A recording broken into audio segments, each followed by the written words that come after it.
So first I will talk about कि वो 7 habits क्या है, और पहले सेशन में केवल इतना समझाने चाहेंगे कि हैबिट्स क्या होती हैं और हैबिट्स बाकी चीजों से डिफरेंट कैसे होती हैं। इस बुक को आप पढ़ेंगे, ये बुक कहता है 7 habits of highly effective people. वो वर्ड यूज करते हैं हाईली इफेक्टिव पीपल, यानी कि ये हैबिट्स ऐसा नहीं कि मैनेजर्स के लिए हैं, साइंटिस्ट्स के लिए हैं, प्रोफेशनल्स के लिए हैं। उसका कहना है कि ये habits as parents, as spouses, as children to your parents, हर तरीके के सिचुएशन में ये हैबिट्स आपके काम आती हैं। और वो कहता है कि ये प्रिंसिपल्स हैं जो हमेशा ट्रू होंगे। जैसे लॉ ऑफ ग्रेविटी है कि जब कोई सामान गिरेगा तो ऊपर से नीचे आएगा, वैसे ये प्रिंसिपल्स हैं, ये हमेशा सही होंगे। लेकिन इन प्रिंसिपल्स का फायदा आप तब उठा पाएंगे जब आप इनको हैबिट्स में कन्वर्ट करेंगे। मैं आपको केवल इस लेक्चर में इतना एक्सप्लेन करना चाहता हूं कि हैबिट्स कितनी इंपॉर्टेंट होती हैं और कितनी मुश्किल होती है हैबिट्स को बनाना या उनको बदलना। मैं आप इसे एक छोटी सी एक्सरसाइज कराऊंगा। मैं आपको कुछ करने के लिए कहूंगा और जैसा मैं कहूंगा वैसा ही आप करेंगे।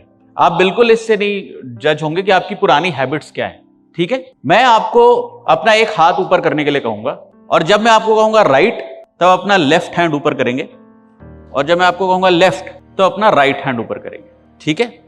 सिंपल है। आई से right left, left right, right right, left left right. Now I will repeat the same exercise. अब मैं जब राइट कहूंगा तो आप अपना राइट हैंड ऊपर करेंगे, और जब आपको लेफ्ट कहूंगा तो अपना लेफ्ट हैंड ऊपर करेंगे। Right left, left right, right left, left. Thank you. आपने इसमें क्या डिफरेंस महसूस किया? Which one was easier, the first one और द सेकेंड वन? क्योंकि आपने बचपन से, आपको किसने कहा कि इसको राइट कहते हैं, इसको लेफ्ट कहते हैं? अगर बचपन से मैंने इसको लेफ्ट कहा होता और इसको राइट कहा होता तो आप वैसा करते।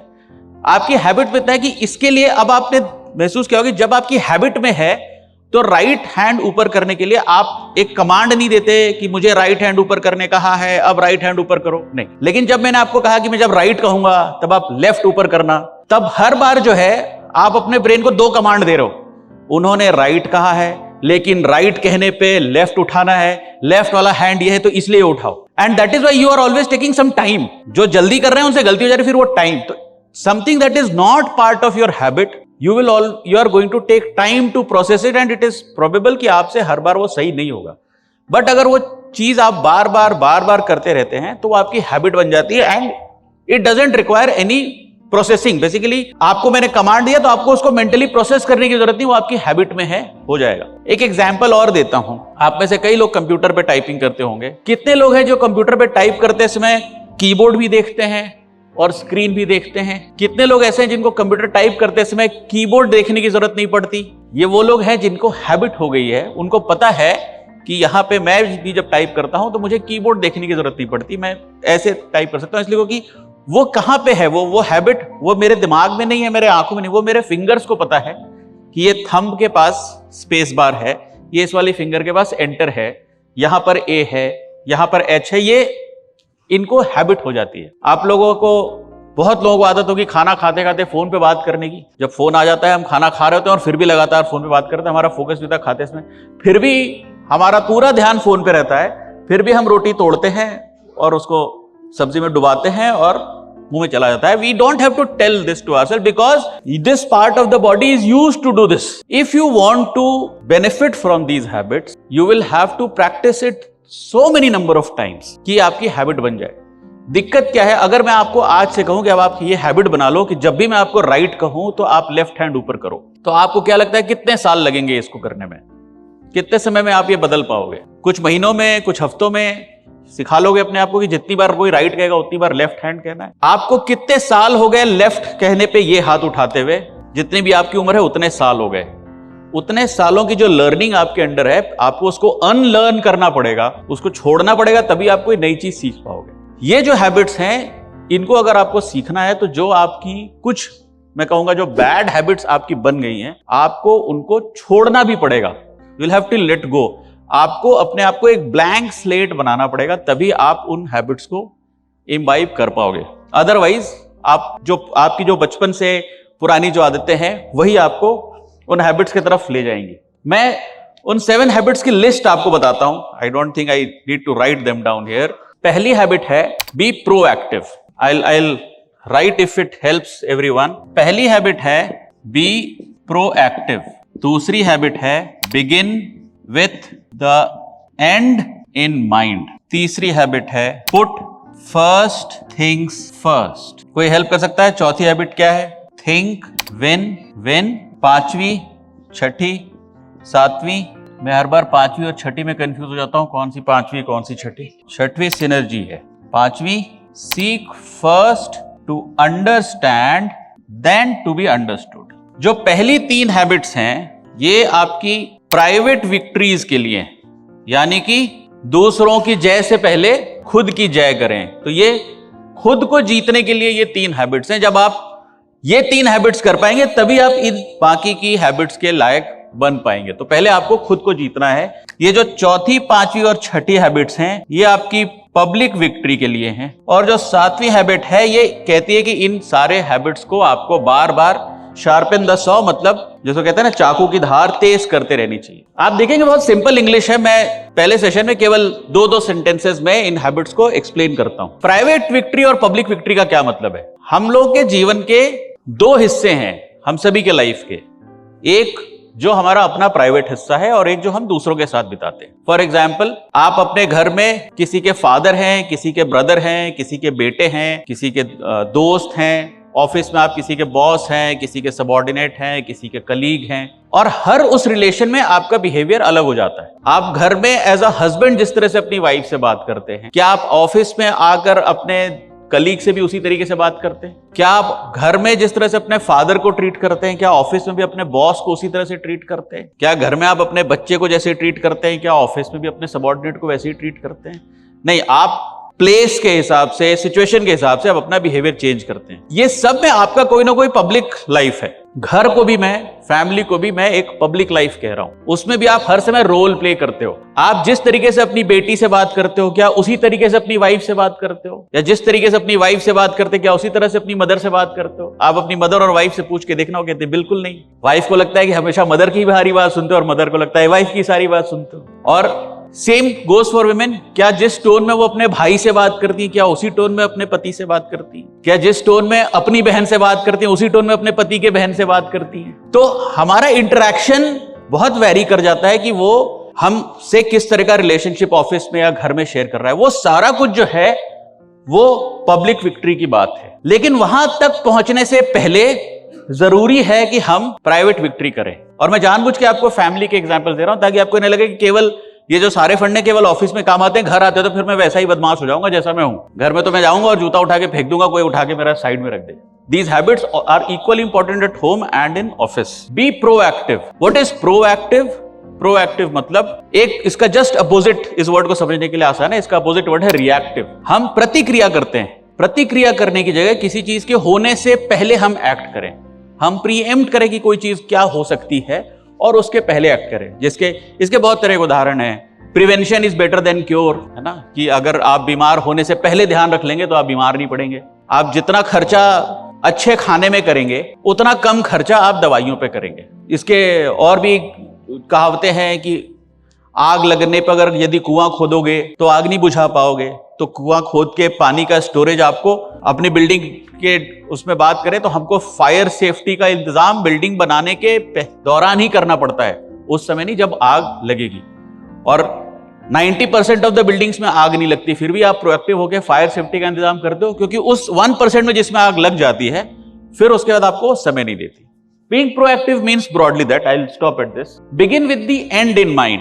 हम जब भी कोई काम हमको देता है तो जैसे ही हमको काम मिलता है बिना उसको समझे जाने हम करना शुरू कर देते हैं. जैसे छोटे बच्चे को आपने कहा कि जाओ किचन से पानी का ग्लास ले आओ, उसने बिना समझे कि किचन कहाँ है, पानी कहाँ है और ग्लास कहाँ है, वो किचन दौड़ता है और फिर वापस आता है कि पापा क्या मांगा था आपने, क्योंकि वो उसने सोचा, उसको किचन समझ में आया, वो भगा. Begin with the end in mind का मतलब है कि जो हम करने जा रहे हैं उसके एंड में क्या प्रोडक्ट, क्या फीचर दिखने वाला है वो हमको शुरू में इमेजिन करके कर लेना चाहिए, उसके बाद शुरुआत करनी चाहिए. We'll explain it in more detail why I have underlined the word end. And जो है आपके माइंड में पहले हो जाना चाहिए before you begin. And third habit is put first things first, कि जो पहले करना है उसको पहले करना है। बचपन में उस तरह की कहावतें हम बच्चों को सिखाते हैं, क्या हिंदी में कहते हैं बचपन में, सुबह उठते ही सबसे पहले नित्य क्रिया से निवृत्त हो। और एक हमारे बिहार में एक कहावत चलती है कि आपके यहाँ भी कहते होंगे कि पहले स्नान करें फिर भोजन करें। जब ठंड के मौसम में बच्चे नहाते वहाते नहीं है तो फिर हमारे यहाँ एक कहावत चलती है कि सुनो कबीर की उल्टी वाणी, पहले खानी फिर स्नानी। तो पहले खाते फिर स्नान करते। तो कुछ चीजों का एक सीक्वेंस है, क्यों है, there is a reason why some things have to be done first, how to decide which things to be done first, which things to be done later, and there we'll talk more about कि चीजों को urgent और important के बीच में differentiate कैसे करें और उनको शेड्यूल कैसे करें, कौन सी चीज पहले करनी चाहिए कौन सी बाद में। चौथी हैबिट, इन सातों हैबिट के बाकी 4 हैबिट के बारे में डिटेल में नहीं जा पाऊंगा बिकॉज बहुत बहुत लंबा सेशन होगा। चौथी हैबिट है थिंक विन विन। इसका ये मतलब है कि हम जनरली जब किसी इंटरेक्शन में होते हैं, मैं एक सबसे आसान उदाहरण देता हूं, ज्यादातर लोगों को समझ में आएगा, जब हम मैरिज रिलेशनशिप में होते हैं या लव रिलेशनशिप में होते हैं और जब हमारी आर्ग्यूमेंट हो रही होती है अपने हस्बैंड से या वाइफ से, तो हम पूरे समय ये कोशिश करते हैं कि आर्ग्यूमेंट हम जीते। हमारी पूरी मेहनत इसी पे हो रही थी कि इस आर्ग्यूमेंट को आज किसी भी हालत में हम जीते, और उसके लिए हम कितने भी पास्ट डेटा तक जाने के लिए तैयार होते हैं कि जब तब तुमने ये कहा था तब भी मैंने कहा था कि गलत है और आज में फिर। And so what happens at the end of that fight? At the end of the fight either the husband wins or the wife wins. Most of the cases the wife wins. But what happens at the end of the fight? Is either of the party happy? उस लड़ाई के बाद कोई भी विजेता हो, या तो पति जीते या पत्नी जीते, दोनों में से कोई भी पक्ष है जो खुश होता है, क्योंकि वो जो सिस्टम है ना वो है win lose. We always think in win lose, कि उसकी हार में मेरी जीत है, वो हारेगा तभी मैं जीतूंगा। और ये कह रहा है थिंक विन विन, कि मेरी जीत और उसकी जीत दोनों की जीत होगी। जैसे जब हम अपने बिल्डिंग में हम अपने ठेकेदार से डील करते हैं तो हम लगातार ये सोचते हैं कि वो दबेगा तभी मैं उठूंगा, और ऐसे में दोनों का नुकसान होता है। जब भी हमने देखा है, जब भी हमारे मैनेजर और हमारे कॉन्ट्रैक्टर के बीच में टसल होता है, जिसकी भी जीत हो, बात चाहे ठेकेदार की सही सिद्ध हो चाहे मैनेजर की सिद्ध हो, क्या प्रोजेक्ट को उसका फायदा होता है? नुकसान ही होता है। बात तभी जब दोनों विन विन करें, तो this is when and this is think win win, और ऐसे सिचुएशन पॉसिबल होती है कि दोनों की जीत संभव है। पांचवी हैबिट जो उसको एक्सप्लेन करती है, seek first to understand then to be understood. हम सब के साथ सबसे बड़ी समस्या ये है कि हमें यही लगता है, और मुझे लगता है जब मैं कह रहा हूं तो इस कमरे का हर व्यक्ति मुझसे इत्तेफाक रखेगा, औरतें विशेष इत्तेफाक रखेंगी, कि कोई मुझे समझता नहीं है। Nobody understands how I feel. किसी को पड़ी नहीं है मेरी, मैंने कितना कुछ नहीं किया है उसके लिए, इसके लिए, इसके लिए, किसी ने कदर नहीं की। जो 50 प्लस 60 प्लस वाले एज में वो कहते हैं मैंने कितना कुछ नहीं किया अपने बच्चों के लिए, उनको कोई कदर नहीं है। जो 30 to 40 के एज ग्रुप में उन्हें लग रहा है कि मैं तो पेरेंट्स के लिए भी बहुत कर रहा हूं, स्पाउस के लिए भी कर रहा हूं, बच्चे, कोई किसी को कोई कदर नहीं, कोई मुझे नहीं समझता। हम सब ये चाहते हैं कि कोई हमें समझे, क्योंकि हमारी दुनिया में सबसे इंपॉर्टेंट आदमी हमें लगता है हमारी लाइफ का ही कोई मतलब है, बाकी तो सब ऐसे ही पैदा हो गए। हमें ही भगवान ने कुछ विशेष कार्य के लिए पैदा किया था, और पूरी दुनिया का ये दायित्व है कि सब मिल बैठ के मुझे समझे। मेरे मम्मी पापा, मेरी पत्नी, मेरा पति, मेरे बच्चे, मेरे बॉस, मेरा बॉस भी समझे मेरी समस्या क्या है, मेरा सबॉर्डिनेट भी समझे मेरी समस्या क्या है, सभी मुझे समझे। और हम इसी में स्ट्रगल करते, कोई मुझे नहीं समझता, कोई मुझे नहीं समझता। क्यों नहीं समझता? क्योंकि वो आपको समझना नहीं चाहते। क्यों नहीं समझना चाहते? क्योंकि आप भी किसी को नहीं समझना चाहते। आपकी रुचि नहीं है किसी को समझने में, आपकी पूरी रुचि कि लोग मुझे समझे। और इसलिए वो हैबिट बहुत मुश्किल है चेंज करना, कि सीक फर्स्ट टू अंडरस्टैंड, पहले समझने का प्रयास करें, उसके बाद ये सोचे कि कोई आपको समझे।